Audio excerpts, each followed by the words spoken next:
This is KGW News at Sunrise. We are talking about the heat. Some spots reached triple digits in Multnomah County on Sunday. The big efforts to make sure people stayed cool. Plus, we're taking a look at monkeypox cases all around the country and how many we're seeing here in Oregon and Washington. Plus, he asked me if I was said goodbye to my truck yet, and I said, yeah, pretty much. And he goes, well, I'm standing right next to it. I lost it. A Gresham man reunited with his unique truck after being stolen by thieves for a second time. He says it's more than just his property, it's a family keepsake. Good Monday morning, everyone. Thank you for getting up early with us. It was toasty over the weekend, triple digits. But Mother Nature, Rod, cooling things off today a little bit. So at least 5 degrees cooler today, which is enough to know. Some areas like Salem, you could be 10 degrees cooler. Wow. Yes. Yeah. Keep it coming. Here's a look at the get some dancing. Watts warning map. The orange colors include the heat advisories, not for Salem. As I mentioned, you'll be closer to 90 today, but still up for the Portland, Vancouver Metro, through the gorge, out through the basin. Thunderstorm activity mainly near and south of Bend and Burns, prompting a red flag warning for high fire danger down in those areas today. Okay, here at home, clear skies, warm outside, 69. 83 at noon. I think Portland will get back up in the 90s, but not 100. We could go as high as about 95. I am talking a decent chance of valley thunderstorms coming up in my complete forecast. All right, Rod, thank you. We want to get to some developing news this morning. Portland police investigating a death in Northeast Portland's Park Rose Heights neighborhood. Not many details at this hour, but here's what we know so far. Just after 1:30 this morning, police got a call about an assault on Northeast 104th. When they got there, they found an adult woman dead. Police are asking for help in the case. We'll continue to bring you updates as we learn more. Now to the latest on monkeypox in Oregon and Washington. Here's the breakdown for you. I want you to take a look at this map. Of more than 6,000 infections nationwide, Oregon reports 80 cases. Washington is reporting 175. The virus is transmitted primarily through close physical contact. Symptoms include fever, rash, or a sore throat or cough. Well, so far, many of these cases are in the LGBTQ+ community, although anybody can get sick with monkeypox. A nonprofit called HIV Alliance in Eugene is working with community partners to stop misinformation about how the virus spreads.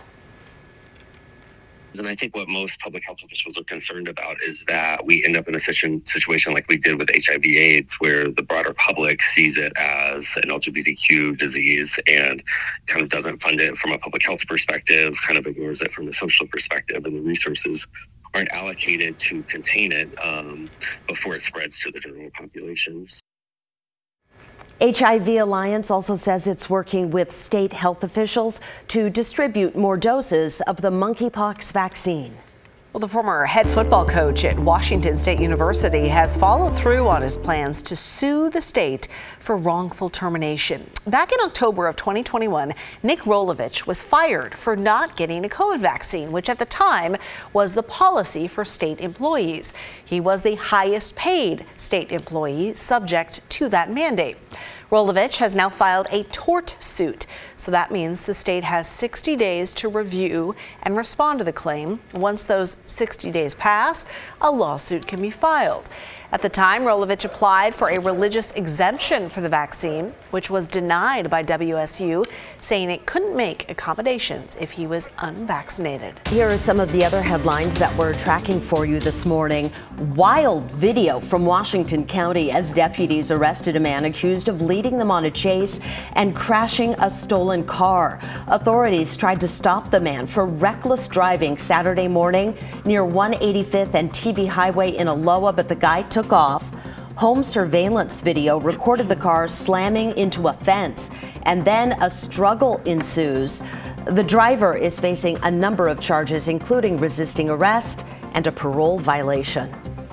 Portland police are investigating a deadly crash involving a person walking on I-84 eastbound near 82nd Avenue. This happened Sunday morning. The driver stayed at the scene. The pedestrian killed hasn't been publicly identified yet. Anyone with information is asked to call Portland Police. And a fire severely damaged the historic Roseway Theater in Northeast Portland. Firefighters arrived on scene just before 6 o'clock Saturday morning, but crews had to pull back when part of the building started to collapse. Fire crews had to use ladder trucks to fight the flames from above. No word yet what caused the fire, but no one was hurt or killed. And those are some of your Monday morning headlines. Oh, I'm so grateful. Very emotional.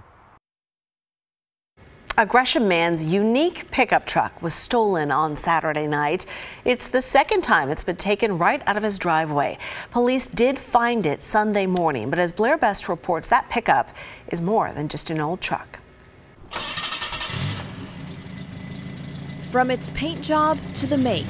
Had it all my adult life. To some, this 1974 Datsun pickup is just a regular old truck. But to Jesse Christensen, it's much more. It's my family, because it belonged to my dad.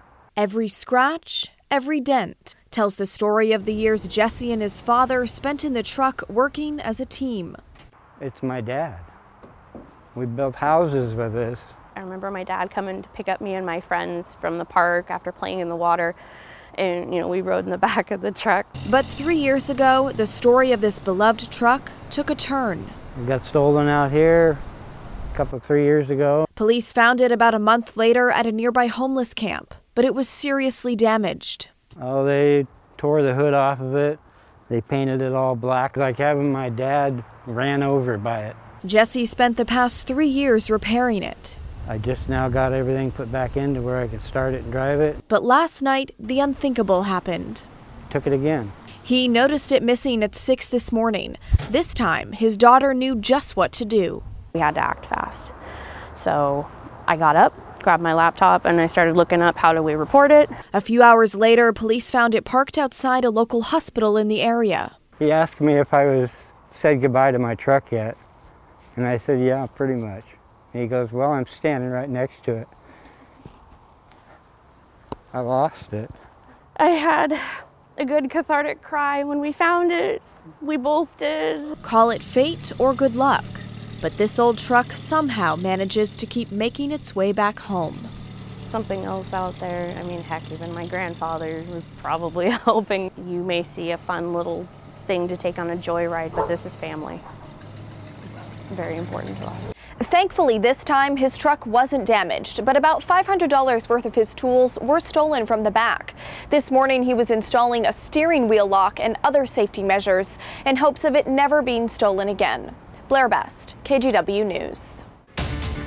Okay, let's talk more about the triple-digit heat we had yesterday. A lot of folks took advantage of cooling centers. Both Multnomah County and the city of Portland opened 2 daytime cooling spaces. One of them was at the Sunrise Center on East Burnside in partnership with the nonprofit Cultivate Initiatives. They offered water, snacks, and misting stations for guests. We spoke to one homeless couple who said they were grateful for the service. I'm very grateful, because there's not a lot of places that will open their doors to a lot of people. For the things that we need the most, that our bodies use the most, and which is really important. So we're very grateful, like I said, for that. They're the true heroes. If you need a place to escape the heat, you can call 211 to get information. We also have a list of cooling centers and libraries on our website. Just go to kgw.com. Yeah, 100 degrees, and now we're going back down by a little increment, but it's better. So the totals over the weekend was 93 on Saturday, the 100 you mentioned yesterday. So that's 17 90-plus degree days now. Wow. Normal is, we're saying 15 now, but I think the reality is anything between 15 and 20 is kind of where we typically are these days. We're up to 17. It was the 4th 100-degree day. Oh, that's not typical. That's getting up there, too. Yeah. All right, here's a look at what some of those temperatures were yesterday. The Dalles was the hot spot in the state at 103. Scappoose was the hot spot in the Willamette Valley at 101. Portland and Salem hit 100. You folks in Troutdale also hit 100 degrees. Vancouver stopped at 99.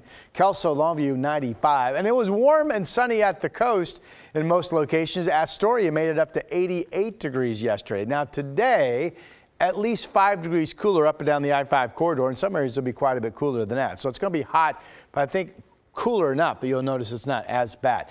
The other part of our weather story is a brewing thunderstorm threat. There's an upper level low that's parked offshore near the California border right now. That same low actually migrates toward the shore and comes pretty close to our area on Wednesday. Now, it's going to be fueling the next couple of days a scattered storm chance. You can see some showers in Nevada and Northern California right now.